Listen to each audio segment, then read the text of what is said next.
In the next 30 minutes, we'll bring you new stories that made headlines in the world of business this week. We also get a better understanding of the 2021 first quarter budget, which was presented by the Finance Minister to Parliament on Wednesday, October 28, 2020. My name is Desmond Frimpong, and you are watching BizTech on Ghana Web TV. Stay tuned.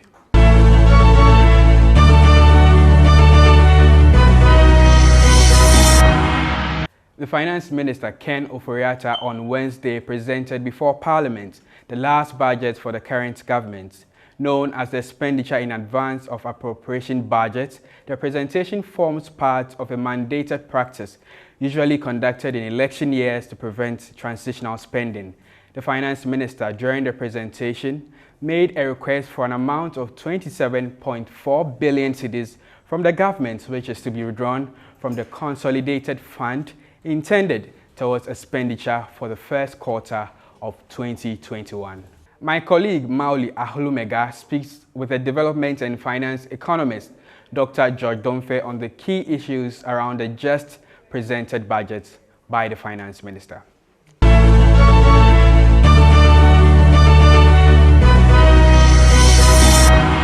Ghana, experts say, is moving towards a debt distress.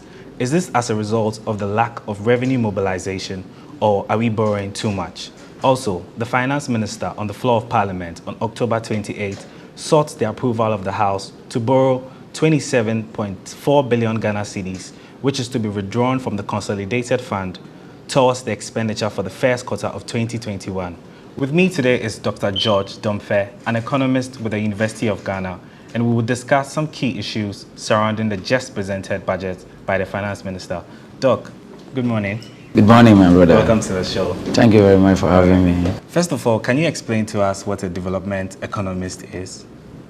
Okay, so my background as a development economist, if you take economics as a discipline, it has so many branches. So somebody could go and do economics of sports, economics of transport. We have what we call public sector economics. We have what we call managerial economics. We have what we call monetary economics. When we say monetary economics, we are looking at issues that have to do with banking, interest rate, policy, monetary policy issues. Then when we talk about public sector, we talk that is how government raises revenue and how government mobilizes revenue and spends whatever it had mobilized, and that is the fiscal, what we call fiscal policy. I talk about all issues that affect developing countries or anything that is relevant to development, and that is why I call myself development. Okay, that's quite a very broad title you have there. Yeah. Speaking of which, on the budget, which is also another very broad document, almost 39 pages of that. What's your initial assessment of the entire budget? Budget is just a document that tells Ghanaians or the citizens how government is going to spend the revenue it has raised. And you know, as it had been ritual, almost every year around October, November, Finance Minister goes to Parliament to tell the MPs, that is in the particular context of Ghana, to tell the MPs what they want to do next year regarding government's expenditure and government's revenue. And so whatever he goes out there to say must be approved by the MPs. And so they call it what? Appropriation bill. When it goes out there, appropriation bill. And they have to agree to everything that the Finance Minister has said. So if we have three sectors of the economy. We have the primary sector, that's the agricultural sector. We have the secondary sector, that's the industrial, and also the tertiary, known as services.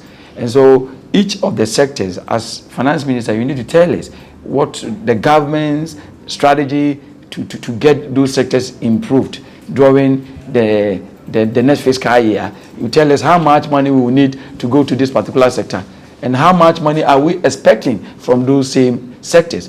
And once that is done, the MPs are going to take their time day by day to discuss every issue and see whether what the Finance Minister presented is feasible. If it is feasible within the ability of the economy, then they accept it. And once they accept it, then it gives power to the Finance Minister to execute every plan that they put on paper that we call budget. But you see, every year when he goes to Parliament, he would tell Ghana that this is what we are going to do from January to December. But then in election years, they are not allowed to do that. In election years, they have to tell us only what they want to do during the first quarter. Okay. The reason is that there could be a change in government. And therefore, if you go there today to say from 1st January 2021 to 31st December 2021, this is what I'm going to do. And you don't win, so that another government comes to power to take over from you. They may have a different plan as to how they want this country to go. And so if you decide for them today, then you are compromising on their initiative to get Ghana to where they think is right. And so we don't allow finance ministers to give budget to cover the whole year. They do it to cover only the first quarter, being 1st January to 31st March of the year. And that is exactly what he did. He went there to seek their permission to spend 27 billion Ghana cedis from 1st January to 31st March of 2021. Yeah, on that amount, 27.4 billion Ghana cedis, do you think this is justified, especially heading towards an election year? Yeah, I can say that it is justifiable on the grounds that last year around this same time, when the finance minister delivered his budget for the 2020, he made requests from the MPs to spend 85 billion. So assuming there had not been any COVID, this year we're going to spend 85 billion. And he also told them that we were going to mobilize as a country 66 billion revenue. And if you struck that one out of the 85, we are getting around 18 to 19 billion. And that translates into 4.7% fiscal deficit. We shouldn't forget that about 2 years ago, government came out with a new law. They call it Fiscal Responsibility Act. And that act says that a government cannot incur fiscal deficit of more than 5% of their GDP. And so what the arrangements he put out there last year for this year, had it not been for COVID, was good, and we were just within the remits of the law. Unfortunately, we had something called COVID. 2nd March 2020, we had our first case. Even earlier, the adverse consequences of the pandemic was being felt, even when we had not registered the first case. Why? Because China, for example, has now become one of our biggest trading partners. And because of what was going on there, they were not buying from us. Every year, on average, we buy from goods that we buy from China. The imports from China is worth $1.8 billion. And they also buy from us over $4 billion. And so if at the time they had this problem and they were not buying our cocoa, they were not buying many things that they used to buy here, cashew nut and all those things, they were not buying. And so what then happened was that we were not getting market for what we were producing, the raw commodities we were producing here, and that also affected government's revenue, and a lot of economic activities were also affected. We shouldn't forget that some people's duty was to go there, buy, come here, sell, and others will go and buy from those who went there to buy, and by and large, economic activity will be rolling over. And if those who had to go didn't go, then in a way, a segment of the economic activity became truncated, for which reason the revenue mobilization effort of the government became a problem, if I should put it that way. So the finance minister announced plans for a bond issuance, $3 billion. And should the market conditions be favorable, would scale it up to $5 billion. What do you make of that? Yeah, so that boils down to the point I'm trying to raise. This year, when we started the year, finance minister went to European bond market to procure $3 billion. Just Google and find out what that money was used for. Only $1 billion is coming to support the main budget. In fact, the remaining $2 billion is used to pay debt. $1 billion is going into the energy sector debt. And then another $1 billion is going for debt reprofiling. What does that mean? Around 2014, 2015, Ghanaian economy was rated negative, B- with negative outlook. And that was the last grade. We were downgraded to the last point. if we have gone beyond that, our economy will not be graded again, and that will mean that we will not be creditworthy at all. We were B- with negative outlook as of April 2015, and we subscribed to extended credit facility arrangements with an IMF. And so November, after we gained the policy credibility, November 2015, our economy they rated it better. From B- with negative outlook, we moved to B- with stable outlook. Okay, Doc, finally, the finance minister has made a projection that 2021, our economy is expected to grow at 5.7%. In your final words, do you think this is feasible? And what are some of the measures to ensure that we reach this projection? So the growth had been very good in recent years. 2016, we shouldn't forget 2011, we had our highest growth rate of 14.9 after we discovered oil in commercial quantities. Since then, things have not been so well with us, and so 2016, the growth came to 3.6. But last year, we had 6.5, and so we were on course until the COVID came. In fact, had it not been for COVID this year, we would have grown beyond 6%. But you see, one thing about the COVID is that it didn't affect our economic activity so much. And so those who are farming, they are still farming. Except that by the manufacturing sector, services sector, especially those in the restaurant and hotel businesses, they really suffered. And so if you look at the first quarter analysis, you will see that all those sectors grew negatively. But now that we have opened up the ports, the airport, we have opened up our borders and people are coming in, I'm sure the hotel business will start to pick up, and the restaurants and all those are going to work. And so the services sector definitely is going to do well. The manufacturing, during the lockdown, people who had to manufacture were not going to work. Companies were closed down. Now companies are open to business and people are doing very well. And so all those things, and the farmers are also in their farms working. And so those economic activities are really working, and rightly so. Bank of Ghana's composite index for economic activities is now showing positive signs to suggest that now more people are joining in production process, which is very positive thing for Ghana. Yeah, but the negative thing is that when we talk about GDP, it is inclusive of our exports. When you are calculating GDP is equal to C plus I plus J plus X minus M. The C is what? Consumption. Yeah, what we consume, what we eat, what we wear, and all that. That's the consumption, the value. And the G is the government expenditure. I is the investment. But importantly, X is what? Export. And so if you cannot send your oil, and export enters the GDP estimation as well, positive. If you cannot send your oil, or if you even send your oil outside, you don't get good money for it, because last year around this time a barrel of oil was $62, and today it is 38, which means that the monies that we had from oil last year, today and this year we are not getting that money, and that can affect the oil's contribution to GDP.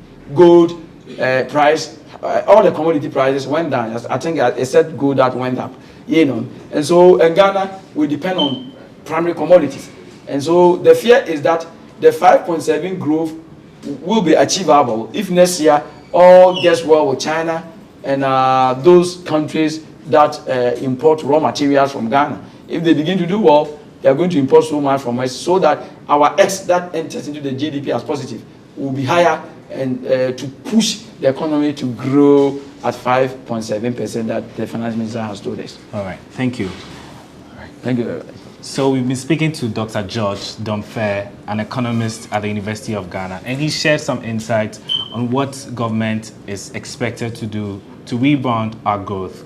And he says that the manufacturing and the services sector is the bane of the economy. That's all we have for today's show. Join us another time.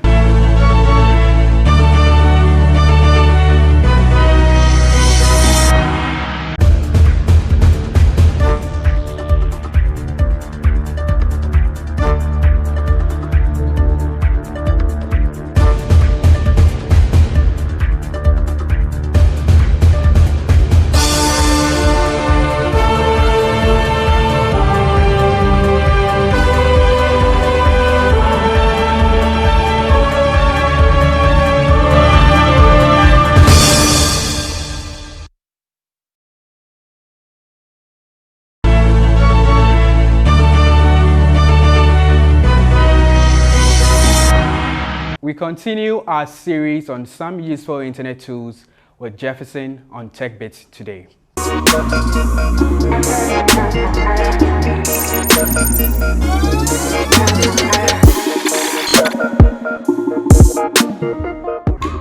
Hello there, my name is Jefferson Senyaja from Aftown Music.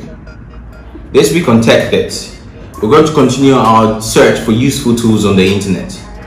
And this week's tool is called Asana. That's right, Asana. Asana is a great collaborative tool that helps teams work efficiently, remotely, or even in office. And during these interesting times of COVID, it's very, very important to know about Asana. So this week we're going to dive into this tool and figure out how useful it is for us every day and what we can use it for in our day-to-day business lives and even office lives. Let's get to it. So we're back on our desktop and the website is Asana. That's ASANA.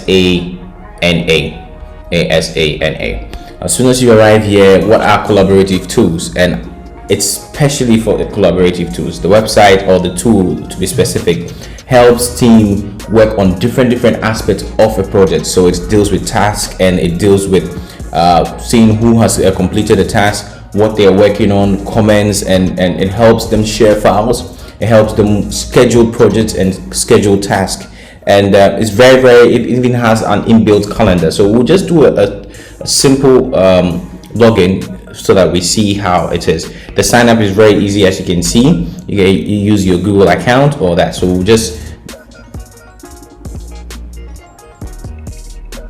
what department? Let's say we're working in product. Exactly. What type of am I working on? I can say spreadsheets, and product launch will say Aftown Music. Okay, these are all questions that helps you design your page. So it's not really anything you have to abide by. So approve design. We can just go with approved design for now. Then it will automatically fill in that for you to do done, and you'd have different dashboards that you can pick from to see what is being done by each team in a calendar view. So whichever team or whichever view that you prefer. Let's go with the board. I prefer the board. Team member, you can even invite team members at the moment. You can even invite people to join and collaborate with what you're doing, so that when you schedule a task or you complete a task, they would also know and be aware of it, so they'll even get a mail. So it's currently on the trial phase. So basically, once you sign up, you go on a trial. There's a professional version that you would have to pay. So you just have a look at it. It's very simple. You'll be able to track everything. Now you can always change your view, by the way, to a list view, a board view, or even a timeline view or a calendar view, like I mentioned earlier. There's so much that you can learn from here.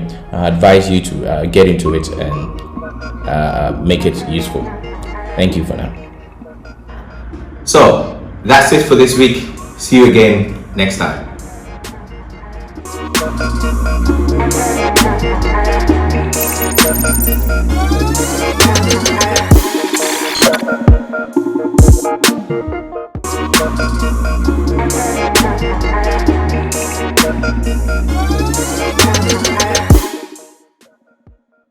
In the world of business in Ghana, the week began on October 26, 2020, with the official launch of the Affordable Housing Program by government. Accra has been named the Commercial Capital of Africa by the Accra Metropolitan Assembly in collaboration with the Association of Ghana Industries. The Finance Minister has also presented before Parliament the final budget ahead of the 2020 elections. Let's take a look at these and some other top business stories. Now, President Nana Addo Dankwa Akufo-Addo has commissioned some 204 houses which were constructed in 9 months under the National Mortgage Finance Initiative. The housing unit situated in the Tema Community 22 enclave is intended to provide decent and affordable homes to Ghanaians. The president, in his remarks, said the country still faces a huge housing deficit, which has risen over the years, especially in urban areas. With 4 more for Nana and the New Patriotic Party, government from 2021 will use this framework to support more private developers to build model communities across the country and expand the schemes to cover all Ghanaians. I declare the Tema Community 22 Model Housing Project under the National Mortgage and Housing Finance Initiative duly commissioned.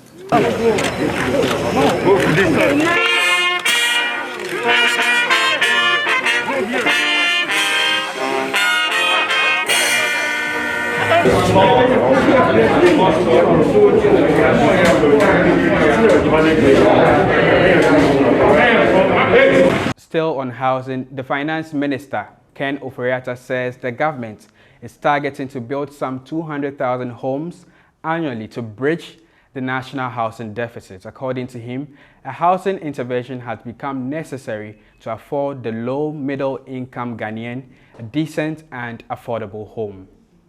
The World Bank reports that our population of 30 million in 2018, up from 19 million in 2010, even as the proportion of those living in urban areas rose from 43.9% to 55.3% in 2017. Meanwhile, estimates from the Ministry of Works and Housing, as indicated by the Minister, indicate that the national housing deficit had reached 2 million in 2019. To address this, we know that we must continue to confront the issue of housing in a manner that matches the pace of urbanization and demographic change. This will mean some 200,000 homes a year when we are at full throttle. Moving on, the Finance Minister on Wednesday, October 28, 2020, presented the last known budget for the year 2020, known as the Expenditure in Advance of Appropriation, which forms part of the mandated practice usually conducted in election years. The Finance Minister, during his presentation, requested for an amount of 27.4 billion cedis from government, which is to be drawn from the consolidated fund intended towards expenditure for the first quarter of 2021. Additionally, the Finance Minister affirmed that economic growth for Ghana is set to rebound at 5.7% in 2021. We expect growth to rebound strongly in 2021 at 5.7% as a result of our implementation of the transformation and revitalization phase of the Ghana Cares Over Atampa program. In addition, we have also scaled down the projected 2021 fiscal deficit from 9.6% of GDP as reported in the media review to 8.3% of GDP, reflecting the improved revenues from the anticipated pickup of economic activities and a more rationalized public expenditure program. With this path, we expect a return to the fiscal responsibility threshold of 5% of GDP fiscal deficit and a positive primary balance earlier than the 2024 fiscal year previously announced. Mr. Speaker, I want to assure this House that we will recover, we will revitalize, and we will transform the economy. We shall pivot off of the AFCFTA headquarters in Accra for Ghana to become a dynamic regional hub. We have planted the seeds for a fast-paced and more inclusive recovery, recognizing that the role of capital and credit, we are certain that the cleaned up and revitalized financial sector will support our recovery efforts and sustain growth. Ghana's capital, Accra, has been unveiled as the commercial capital of Africa at an event to open a 2-day conference dedicated to preparing the ground for the start of the Africa Continental Free Trade Area next year. The mayor of Accra, Mohamed Adjesoa, who led a team of government officials and captains of industry to formally confer the title on Ghana's capital city, said Accra remains central to the history of the African Union. Today's event, as we want to unveil our commitment to make Accra the commercial city of Africa. This calls for a lot of work and not a mere slogan. And as I have indicated here, With your personal commitment, and same as the President and entire government, it is our hope that as we unveil the plan of making Accra the commercial city of Africa, God willing, next year, 2021, as we commence after, we will be in the better position as a city and as a nation to reap the benefits of after. Ladies and gentlemen, it is time. Accra, commercial capital of Africa. The promise of doing the display. And that's all from us today, but remember you can get more stories on www.ghanaweb.com. Follow us on all our social media handles, Facebook, Instagram, and Twitter at The Ghana Web. Also do well to subscribe to Ghana Web TV on YouTube to watch all our programs. Thanks for watching.